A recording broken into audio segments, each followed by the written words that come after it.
Bueno, muy inteligente la jugada del presidente Javier Milei, del ministro de Economía Luis Caputo, del día que estamos todos pendientes de la selección, y yo obviamente soy uno más, pero me puede un poco la ñoñez y leí el boletín oficial y la choqué. Porque aprovecharon hoy, que seguramente no mucha gente lo lea, para informarnos de que nos van a endeudar por 5.000 millones de dólares más. Ahí está. Presidente de la Nación Argentina autoriza por hasta 5.000 millones de dólares para endeudarnos y autoriza, algo que me parece muy relevante, a incluir cláusulas que establezcan prórroga de jurisdicción a favor de los tribunales estaduales y federales ubicados en la ciudad de Nueva York, Estados Unidos, y que dispongan la renuncia de oponer la defensa de inmunidad de jurisdicción en caso de que nos hagan un juicio. Digo muy inteligente porque, evidentemente, yo ahora voy a contar esto. Poca gente va a abrir hoy el boletín oficial. Todos deben estar viendo las noticias vinculadas al partido de la selección del día de hoy y nos clavan otros 5.000 millones de dólares. Esto va a estar garantizado, recién lo charlábamos con Fer Alonso fuera del aire, por entidades, organismos multilaterales de crédito. El Banco Mundial y el BID. El Banco Mundial había dado garantías por 2.000 millones de dólares, el BID por 550 millones de dólares, o están esperando más o van a bajar la garantía que le van a entregar a... Ok. Bueno, hoy repito, esto me parece una noticia muy importante del día. Asumo que va a quedar tapada y solapada por otras cosas y más a partir de las 2 de la tarde, pero por lo menos ténganlo ahí porque es una nueva deuda que nos va a clavar Javier Milei, Luis Caputo y Manuel Adorni también firma el decreto presidencial. Sobre estas cosas estaría buenísimo preguntarle al vocero presidencial, que tenemos nuevo vocero, se llama Adrián Rabier, es diputado nacional de la Libertad Avanza y fue designado este fin de semana y está el anuncio de él mismo y de Manuel Adorni como que va a ser el nuevo vocero. Ahí no sé si es tan buena idea, presidente, designarlo. Nosotros tuvimos la oportunidad de entrevistarlo una vez a Rabier cuando tenían que hablar sobre la reforma laboral. Y la verdad, si este es el vocero, no tuvo un gran desempeño. Por ejemplo, cuando lo entrevistamos y pasó esto. ¿Usted cree que ampliar el periodo de prueba va a reducir la informalidad? O sea, que las empresas puedan tener de prueba a un trabajador y despedirlo sin ¿por qué crees nada. que hay un 43% de informalidad? No importa lo que yo creo, usted es diputado, yo soy periodista. Le pregunto, ¿usted cree que el periodo de prueba ampliado va a reducir la informalidad? ¿En qué sentido? ¿Cómo se prueba eso? Bueno, da la posibilidad, primero, de que haya más contrataciones. Hay empresas que ahora tienen más opciones para contratar por un periodo de prueba hasta que tomen la decisión de contratar definitivamente al empleado. Y si no lo toman la decisión, se lo van a poder sacar de encima. ¿Qué otra propuesta tienen, aparte de ampliar el periodo de prueba, que además ya estaba en el decreto 7023, no es nuevo eso? ¿Qué otra propuesta tiene la reforma laboral? Bueno, mira, me llamaron recién hace 2 minutos para pedir una entrevista de 5 minutos para hablar de la reunión de ayer. Ayer no hablamos de la reforma laboral en Casa Rosada, solamente nos dieron la bienvenida. No sé si tenés alguna pregunta más sobre lo de ayer, te puedo contestar. De reforma laboral, si querés un día hablamos con más tiempo porque ya estoy entrando a una reunión. No lo sabe. Bueno, gracias, diputado. Gracias por atendernos aquí en... Bueno, no sabía el muchacho lo que tenía que votar, después votó a favor, total. La cosa es modo tronco, ¿vieron? Se atan un termo a la cabeza y contestan. Tenemos un pedacito más de esa última vez que nos atendió el nuevo vocero presidencial. A ver. Y por uno de los puntos que usted mencionó, que es la reforma laboral, que ya anunció el gobierno que quiere llevar adelante. Usted dijo recién que las empresas no tengan ningún impedimento para contratar. ¿Cuál es el impedimento para contratar hoy? Bueno, basta hablar con los emprendedores para que te cuenten que sí, que necesitan personal, pero que no lo hacen por todo lo que implica la industria del juicio, ¿no? Uno no entra donde no puede salir, ¿no? Si yo tengo una empresa y tengo la necesidad de cubrir una función, tengo que saber que puedo contratar, pero que al momento de que esa función ya no la necesito, poder prescindir de ese trabajador. Pero espere, Adrián, la industria del juicio que usted menciona así, es cuando un trabajador le hace juicio a un empleador porque lo despidió de mala manera o sin causa, etcétera. Ahora, si usted quiere despedir a un trabajador, le paga una indemnización y lo despide. Eso se puede hacer. ¿Cuál es el problema entonces? ¿Cuál es el impedimento para contratar? Pero hay toda una situación en la justicia donde un trabajador que hace reclamos, a veces injustamente, va a la justicia y la justicia siempre falla en favor del trabajador y prácticamente es una costumbre en la Argentina. ¿Usted tiene estadísticas de eso, de que siempre falla la justicia a favor del trabajador? Tengo el dato, sí. ¿Cuál es el dato? ¿Cuál es el porcentaje? No, tengo que ir a buscar la fuente, pero no lo tiene. El dato. Bueno, todo así fue la vez. Ojalá podamos volver a entrevistarlo. Ahora no solo era diputado, sino que ahora es vocero presidencial. Va a ser muy interesante conversar con él. Después de esta entrevista, nosotros nos enteramos que le dieron la orden a todos los diputados de la Libertad Avanza que no den más entrevistas porque había pasado mucha vergüenza el señor Adrián Rabier en la entrevista que tuvimos acá. Y les dijeron, chicos, estudien antes de dar una nota. Y a partir de ahí, no sé si lo notaron, no dieron más notas y no nos atendieron más. Bueno, ahora ese va a ser vocero. O sea, el que pusieron de ejemplo de no den notas va a ser el vocero presidencial. Bastante curiosa la elección del presidente Milei, sobre todo también por el archivo. ¿Vieron que tienen un quilombo con el archivo en el gobierno? Yo no sé, la verdad, si lo hacen a propósito o no se dan cuenta, pero recién lo mostraba María Caferata, los tuits de Milei sobre el nuevo vocero presidencial. Siempre sostuve que Rabier era un imbécil total. El imbécil total va a ser vocero de Milei ahora. Además es un chanta, dice Milei, que habla de Keynes sin leerlo, aún guardo sus tweets que lo prueban, y un pésimo economista que se la pasó pifiando todo. Al margen de pasarse de oficialista de Macri, ahora el idiota se volvió a superar. O sea, Milei cree que es un imbécil total, un chanta, un pésimo economista y un idiota, y lo nombra de vocero. Yo qué sé, de verdad, yo no sé si no lo hacen a propósito para que, no sé, para distraer, para que hablemos de esto. Es realmente muy, muy curioso. Hay otro que también lo mostraba María recién, que dice, Rabier carece de velocidad mental para ser parte de un debate en televisión, es flojo en microeconomía y matemáticas y se nota mucho. Bueno, nosotros igualmente estamos interesados en entrevistar de nuevo al diputado y ahora vocero presidencial Adrián Rabier. Ojalá nos atienda pronto y podamos preguntarle un montón de cosas. ¿De qué le vamos a preguntar? Le anticipo para que se vaya preparando. Bueno, consumo. Salió el último informe del Instituto Argentina Grande y los datos son tremendos, tremendos. Por ejemplo, arranco por Came. Día del Padre. Día del Padre. Cuarto año consecutivo de caída de ventas en el Día del Padre. Recién lo contaba Fer Alonso también. Ticket promedio de 78.000 pesos. Y bueno, no hay mucho más que agregar ahí. O sea, un día donde solemos comprar algo para nuestros papás. Una caída fuerte. ¿Qué? Cuarto año consecutivo. Las caídas que vos estás viendo ahí en pantalla te muestra que esto es acumulativo. Claro. No es que el 0,3 es de ahora. Es decir, es el 10,2 del 2014. A eso le sumás 1,7 del 2024. Le sumás el 1,7 del 2025 y le sumás el 0,3 del 2026. Eso profundiza la caída, no es que cae menos. Exacto.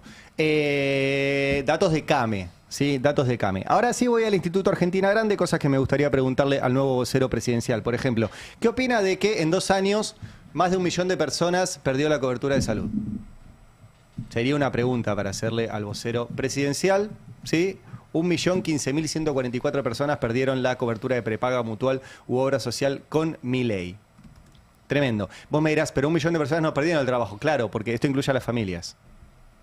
Hay 200 y pico de mil trabajadores del sector privado menos, 1 millón y pico de personas que perdieron la cobertura social. Otra pregunta que me gustaría hacerle al vocero presidencial. ¿Qué opina de que el argentino promedio come 12 asados menos al año que en 2023? El consumo de carne cayó de los 53 kilos por año a los 47, ¿sí? Estamos en el piso histórico de consumo de carne. Mientras tanto, crece el consumo de nuestra carne en el mundo. Los principales destinos de exportación son China, Estados Unidos e Israel. Por ende, el famoso las penas son de nosotros, las vaquitas son ajenas. Dejamos de comer asado, el asado lo comen otros. Me gustaría preguntarle al vocero presidencial qué opina sobre esto. ¿Qué opina también sobre la caída del consumo de leche? 51 millones de litros menos vendidos en el mercado interno. ¿Y saben qué aumentó? El mercado externo. O sea, no es que producimos menos. Es que la vendemos afuera. O sea, la leche nuestra la toman en otro lugar, dejamos de tomarla en la Argentina. En los primeros 4 meses del año cayó 7% respecto de cuando asumió Milei. Esto representa una caída de 51 millones de litros de leche de ventas en el mercado interno. Me gustaría preguntar sobre eso. ¿Qué más tenemos? Vieron que el gobierno celebra mucho que aumentaron los sueldos en dólares, lo cual es cierto. Si tu sueldo más o menos se quedó como estaba o aumentó un poquito, en dólares, como el dólar se quedó estancado, no estancado, pero no aumentó tanto, es muy probable que ganes más en dólares que lo que ganabas cuando asumió Milei. ¿Es bueno eso? Y depende. Depende si te alcanza para más. Bueno, el dato es que no te alcanza para más, por ende no es bueno. Los precios de la economía medidos en dólares siguen subiendo muy por encima de los salarios. Acá tenemos un gráfico que te muestra cuánto subieron los precios promedio al blue, cuánto subieron los precios promedio al oficial y cuánto subió el salario. Los que no estén viendo el gráfico se los cuento, el salario es una línea que está muy por debajo del aumento de los precios en dólares. Por ende, ganás más en dólares, pero podés comprar menos. Por ende, ganás menos. ¿Sí? No es un tema nominal, es un tema real. El otro dato que me gustaría preguntarle a el vocero presidencial, que es especialista en economía, según dice, es el dato de las empresas. Sigo con datos del Instituto Argentina Grande para mostrar que se destruyeron 31 empresas por día. El otro día veía la cantidad de empresas en minería que se crearon en la Argentina y es curioso porque justo coincide, se crearon 31. Pero se crearon 31 empresas de minería en todo el gobierno de Milei. Ahora, en cada día del gobierno de Milei se destruyen 31 empresas de cualquier otro rubro. ¿Ven que no va a alcanzar si hacemos solo un país de minería? O sea, en 2 años y pico, 31 empresas de minería. En 2 años y pico, 31 empresas por día desaparecen. Y está todo el país en rojo, excepto Neuquén. Ahora, nos vamos a ir, como dijo Sturzenegger, todos a vivir a Neuquén. No va a funcionar. No va a funcionar.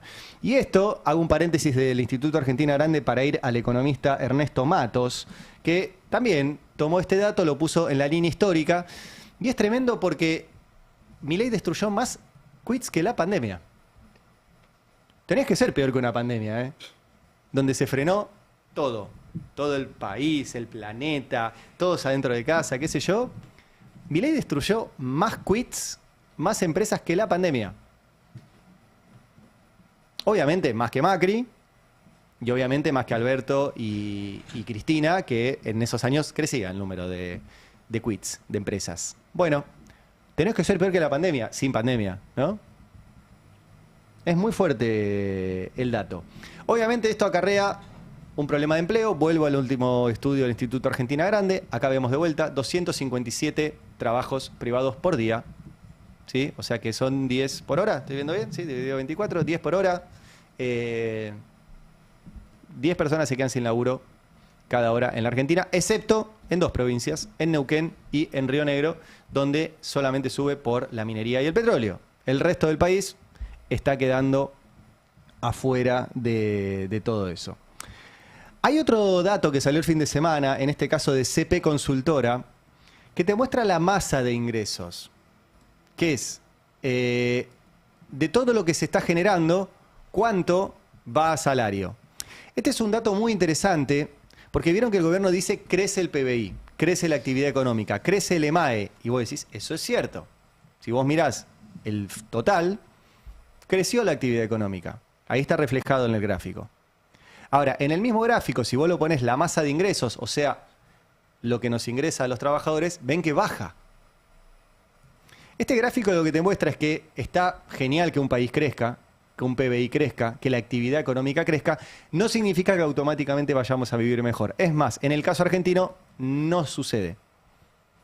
Significa que se está concentrando el crecimiento económico en un sector muy pequeño dedicado a extraer cosas, minerales, petróleo, hidrocarburos, gas, pero eso no derrama de ninguna manera hacia el resto de la sociedad, donde cae sistemáticamente la masa de ingresos formales. Pon el siguiente, donde ahí se ve cómo está cayendo esa masa de ingresos formales, tomando el momento que ganó Milei como base 100. Y fíjense cómo viene cayendo sistemáticamente. Ahora, hay periodos en que crece. El gobierno peronista, a pesar de que no lo hizo del todo bien en esos términos, la masa de ingresos formales subió un 4,7%, pero venía de caer casi 10 puntos con Macri. Y ahora Milei, en 2 años, hizo caer lo mismo la masa de ingresos que los 4 años de Macri. 10 puntos. Esto cuando vos decís no me alcanza, es por esto. Es por esto. Entonces, está buenísimo que el país crezca, pero no se está repartiendo. No se está repartiendo. Entonces a nadie le alcanza. Miren, por ejemplo, este testimonio de una trabajadora que nos contó esto. No, la verdad que se recontra complica. No, nunca llegas a fin de mes. Gracias que llegás al 15, al 20. ¿En qué duele más? ¿Alimentos, servicios, alquiler? En alimentos. Los alimentos están muy caros y cada vez aumentan más. ¿Ves que no paró la inflación? No, para mí no. Por lo menos los sueldos quedaron ahí y entonces es como que, viste, no compensa. No, para nada. ¿En dónde se tienen que ajustar? Y salir, por ahí comprarse algo que uno quiere. Es como que en esas cosas. Yo, por ejemplo, prepaga no tengo obra social. Empezás a sacar un montón de cosas. ¿Te toca trabajar de distintas cosas o te mantenés con un trabajo? No, yo tengo 2 trabajos. Así hay testimonios todo el día. La verdad que el laburo que está haciendo el móvil del Destape todos los días en la calle es espectacular y triste, ¿no? Obviamente, porque recoge todo este tipo de testimonios. Y un último dato del último informe del Instituto Argentina Grande. Recién lo comentaba Fer Alonso, también el dato de la morosidad. Porque obviamente todo esto es un combo que incluye millones de personas que no están pudiendo pagar sus deudas. Millones de personas. En un año, más de 2,5 millones de personas que no están pudiendo afrontar sus deudas, tanto con los bancos como con las billeteras virtuales. Con las billeteras virtuales es mucho peor. Es mucho peor. Porque obviamente no hay control, porque no operan como bancos. Bueno, solo en el último año 2,5 millones de personas. Por eso no sientas que sos vos, es la situación económica. Porque el que puede pagar su deuda, la paga. El fin de semana, Alfredo Zayat publicó una nota con un título muy tremendo, pero bueno, el título es una pregunta. ¿Existe peor país que la Argentina de Milei? Obviamente. ¿Existe peor país que la Argentina de Milei? Obviamente el título es duro, pero son duros los datos. Y cita Alfredo el primer informe del Observatorio Industrial Latinoamericano de la UBA, ¿sí? Que muestra que América Latina atraviesa una pérdida persistente de capacidades manufactureras, pero Argentina es, esto no lo pone Alfredo, es el título del editorial, es el campeón del industricidio. Entre 2015 y 2025 tuvo la peor caída de producción industrial de la región y en los últimos 2 años ese retroceso se aceleró. En lugar de aprovechar las nuevas oportunidades globales, Milei desmonta el entramado productivo y consolida una economía más dependiente. Campeones del industricidio. Hay varios datos en la nota de Alfredo que les comparto, que son de este observatorio. Esto es la variación 2015-2025, o sea, desde que terminó el periodo kirchnerista hasta ahora. Bueno, si ven el gráfico es tremendo, porque obviamente estamos campeones lejos. Caída de 12,2 puntos del índice de producción manufacturera. Hay una pequeña caída de Brasil, pero del 1,2. Y todo el resto de los países creció en términos industriales. Creció Chile, creció Perú, creció México, creció Uruguay, creció Honduras, creció Colombia, Paraguay, Costa Rica. Los países crecen en materia industrial. Nosotros en los últimos 10 años, campeones del industricidio. Y hacemos foco en los últimos 2. Hay otro gráfico más. Ahí ya directamente la distancia es sideral. 2023-2025, caída de 8 puntos de nuestra industria, ¿sí? En los últimos 2 años Brasil creció, 3,4, Nicaragua creció, Uruguay creció, Chile creció, Perú creció, Paraguay creció, Costa Rica creció, todos crecen. Los otros que cayeron muy poquito, 0, nosotros caímos 8 puntos. 8 puntos en nuestra actividad industrial. Y tiene una placa a modo EMI, la nota de Alfredo Zayat. Te están copiando. El otro día me agarró uno. ¿Dónde consigo las placas de EMI? Y digo, las sube a su cuenta de Twitter. Así que búsquenlas ahí. Bueno, esta no la hizo EMI, pero está buena. No estaba buena, es terrible. Porque ahí está justamente un poco el resumen, ¿no? Argentina, el peor desempeño regional, ¿sí? Ahí está. 12,2% acumulado de caída de nuestra industria en los últimos 10 años, pero 8% en los últimos 2. En los últimos 2. Y llevamos 14 años sin superar el pico de producción industrial que fue en 2011. Ustedes se preguntarán, ¿por qué ganó Cristina con 54% en 2011? ¿Tendrá algo que ver con que teníamos un país donde la gente tenía mal laburo, salarios, la industria andaba, producíamos autos, comprábamos autos, comprábamos cosas, la cosa iba mejor, las jubilaciones eran mejores. No te digo que era todo genial, pero ¿no tendrá algo que ver ese 54% del peronismo cuando el peronismo gobernó como quería gobernar el peronismo? Es un gran dato, ¿eh? Es un gran dato. Otra parte de esta placa la partimos en tres. Ahí está una caída histórica del peso de la industria en el PBI. Esto es importante también porque, si bien hubo algún periodo de recuperación en los años del kirchnerismo, la caída viene desde el año, como ven ahí, 1976. 76, cuando se cambia el modelo de Argentina industrial por el modelo de valorización financiera. ¿Qué está haciendo este gobierno? Como dije al principio del editorial, tomar más deuda. ¿Qué está haciendo? Destrozar la industria. Entonces, esto viene de largo, empeora cuando llegan al gobierno los partidos de derecha. Un cuadro más de la nota de Alfredo Zayat, los sectores en crisis y desmantelamiento, y pone los sectores críticos bajo amenaza. Bueno, la siderurgia, industria clave para cualquier país serio, la automotriz, ¿sí?, que está en el 40% de su capacidad instalada andando, la textil, que está muriendo, los neumáticos, ¿se acuerdan del caso FATE? La maquinaria agrícola, incluso el otro día lo comentábamos con Fer, cómo cae incluso la venta de maquinaria agrícola local, porque se compra afuera. La de los alimentos, vayan al supermercado, lleno de alimentos hechos en otros países. De verdad que un país que no produce sus autos, que no produce sus neumáticos, que no produce las máquinas que necesita para, por ahora, su principal sector exportador, que es el campo, y un país que no produce su comida, mucho de soberanía no puede hablar. Porque el día que tengamos un quilombo y necesites comida, si viene de afuera, no va a estar. Si necesitamos un tractor, si viene de afuera, no va a estar. Si necesitamos una rueda, si viene de afuera, no va a estar. Por eso es importante tener industria. Por eso es importante. Bueno, este gobierno está directamente dejándonos a dependencia de otros. Ahora, a este gobierno lo están acompañando mucho. Porque muchas de las cosas que hace, las hace desde el Poder Ejecutivo, muchas pasan por el Congreso y logra los votos en el Congreso. Entonces vos decís, las provincias que mandan a sus diputados, a sus senadores a acompañar al gobierno, ¿están bien como para votarle todo? Bueno, no. Salió este trabajo, ¿sí?, de la consultora Equilibra, en este caso. Ven que tengo un montón de materiales de distintos lugares. La Equilibra, que la dirige Martín Rapetti, ¿sí? Y bueno, ahí tenés el resultado financiero de todas las provincias comparando cuando asumió Milei y ahora. Bueno, están todas en rojo. Todas en rojo.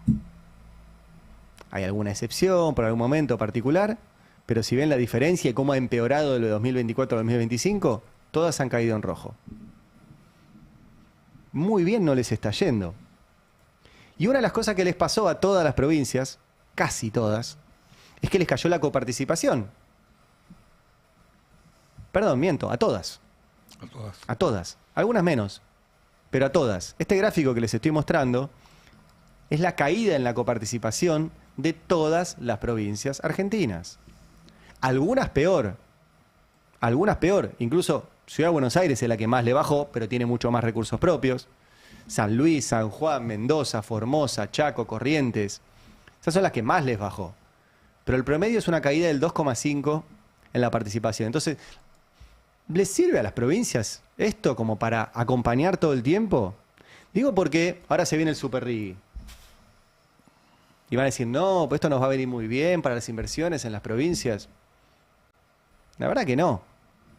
La verdad que es empeorar el Rigui, que ya es malo, regalarles más impuestos a los megamillonarios del mundo. Recuerden que el Super Rigui es para inversiones de más de $1.000 millones. Más de $1.000 millones. Y mientras un laburante paga el 35% de ganancias, el que pueda poner $1.000 millones va a pagar el 15%. Y el 15% de lo que declare y con un contador creativo. Y va a poder acceder a todos los dólares que quiera. Y va a liquidar afuera todo lo que quiera. Y se va a poder llevar todo lo que quiera. Y no va a tener que dejar nada para el mercado local. ¿Y qué van a decir las provincias? No, en nombre del federalismo vamos a acompañar el Super Rigui. ¿Para qué? ¿Para seguir regalando plata y territorio? De verdad que no se explica, si uno ve los datos, el acompañamiento de todas estas provincias a las leyes que manda Milei. Y la peor de todas, para mí, y me siento medio solo, pero bueno, qué sé yo insistiré, es el tema del río Paraná. Es notable la ausencia de la reprivatización de nuestro río Paraná en la agenda comunicacional. O las notas, vi el fin de semana una en La Nación que decía las virtudes de la reprivatización, porque ahora todo va a estar mejor, decían, bueno, esas cosas. Volvimos a reprivatizar nuestro río Paraná. Esto pasó el viernes, lo contábamos acá en la radio, pues salió en el boletín oficial también, en medio del Mundial, en medio de cosas, qué sé yo. Y hoy seguramente un rato por ahí hablaremos de esto, después estaremos hablando de la selección. Pero Milei reprivatizó nuestro río, nuestra autopista de exportaciones, nuestra garantía de soberanía, la reprivatizó en la empresa Yandenul. Esto salió el viernes en el boletín oficial, finalmente, después de un proceso muy irregular en la adjudicación de esta nueva concesión. La ganó esta empresa Yandenul, que es la que la tiene hace 30 años. O sea, ¿vos decís, Milei está inventando esto? No. El problema es que nadie lo cambió en el pasado y no se escribió por ley, che, el río Paraná no se puede concesionar, no se puede privatizar. Y el gobierno dijo este fin de semana, esta es la privatización más importante de la historia. Por eso digo, me llama la atención la poca bola que se le da mediáticamente cuando el gobierno dice que es lo más importante que hizo. Y al otro día de hacerlo, estuvo Milei frente al río Paraná, en la ciudad de Rosario, en el acto del Día de la Bandera. Pon el tape número 11, ¿sí? Que es el que habla del río. Y Milei frente al río que acababa de privatizar, mirá. La bandera que nació frente a este río sigue representando hoy lo mismo que representaba hace más de 2 siglos. La libertad política para gobernarnos nosotros mismos. La libertad económica para trabajar, producir, comerciar y prosperar. La libertad para educarnos, crecer y construir nuestro propio futuro. Es un río con mucha historia, imagínense. Milei habla de la libertad de comerciar, de decidir, la libertad política. Y es el río, por ejemplo, donde se tuvo que dar la batalla de vuelta obligado para tener libertad económica. Y es el río que está ahí enfrente, de donde Milei estaba hablando y hablando de la bandera y la soberanía y qué sé yo. Y lo acaban de volver a privatizar. Supuestamente porque el Estado no se puede hacer cargo de cobrar un peaje y hacer dragado y balizamiento. Dragado es hacerlo más hondo para que pasen los barcos de mayor calado, o sea, puedan cargar más. Y balizarlo es señalizarlo. El Estado lo puede hacer o lo puede tercerizar. Pero se puede quedar el Estado con el control de esa vía troncal navegable. Bueno, no. Lo acabamos de regalar. Obviamente celebró la Bolsa de Comercio de Rosario en un comunicado, que están muy contentos, que ahora todo va a funcionar genial. ¿Sí? Ahí están el centro de la Cámara de las cerealeras, que no van a tener ningún tipo de control. ¿Sí? La Cámara de Puertos Privados, que festeja. Festejó el gobierno, por eso digo, mirá este tuit de Santiago Caputo, ¿es? ¿O de Luis Caputo? De Santiago Caputo. El gobierno sin gestión logró la privatización más compleja de la Argentina. No era compleja, obviamente. O sea, che, bueno, ¿qué tengo que poner acá? Listo, lo ponemos, entregamos el río Paraná. Pero el gobierno lo festejó como la privatización más importante. ¿Por qué no es tema? A mí me llama la atención. Ni hablar de que era tan importante que se la quería quedar Macri. Y el gobierno tenía muy claro que no se la tenía que entregar a Macri. Fíjate las fuerzas del cielo, que cuando Macri impulsaba la ley de ficha limpia, tuiteaban, las fuerzas del cielo, Mauricio, por 10ª vez, no te vamos a dar la hidrovía. No te vamos a dar la hidrovía, decían las redes del gobierno.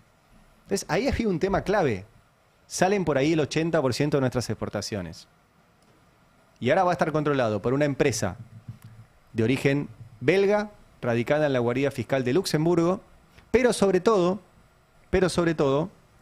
con mucho vínculo con los Estados Unidos.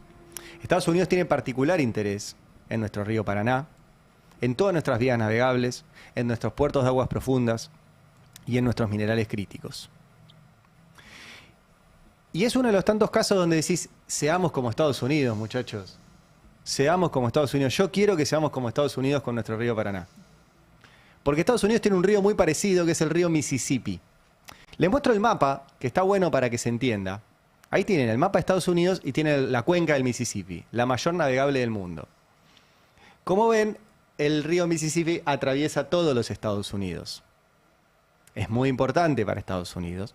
Sale mucha producción por ese río. Atraviesa de norte a sur todo el país.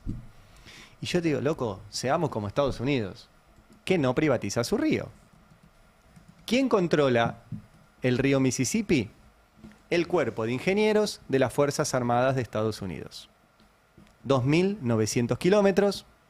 Arranca cerca de Minneapolis, ¿se acuerdan dónde fue la represión del ICE? Y termina en el Golfo de México. Y lo controla el Cuerpo de Ingenieros de las Fuerzas Armadas de Estados Unidos. Bueno, ¿a qué no saben quién va a controlar nuestro río Paraná? Hay un memorándum firmado entre el Cuerpo de Ingenieros del Ejército de los Estados Unidos y la Administración General de Puertos de la Argentina. ¿Y quién presionó para que Jan de Null se quedara el viernes con nuestro río Paraná? La Embajada de Estados Unidos. ¿Y a quién le fue a rendir pleitesía a la empresa cuando su competidora dijo, no, pero van a hacer negocios con China? Y Jan de Null sacó un comunicado y dijo, nosotros solo vamos a trabajar con tecnología de Estados Unidos, tenemos nuestros valores occidentales. Fueron y se reunieron con el embajador Peter Lamelas y finalmente se quedaron con la concesión. Y este memorándum, esto lo publicó Sebastián Premisi ya hace meses en el Destape, demuestra que el mismo cuerpo de ingenieros que controla el río Mississippi en Estados Unidos va a ser el que realmente tenga el control y la injerencia de nuestro río Paraná en la Argentina. Todo esto en el marco del Día de la Bandera. Qué difícil esto. La verdad, yo insisto, creo que debería ser tema principal de estas horas. Lamentablemente no lo es y seguimos en el tope del industricidio, entregando nuestra industria, entregando nuestro río Paraná. Y bueno, ¿qué va a ser? En el medio está el Mundial. ¿Cómo la ven ustedes toda esta? ¿Por qué creen que es muy complejo el tema del río Paraná o soy yo que estoy obsesionado? Es extremadamente complejo de los dos lados, ¿no? Digo, es una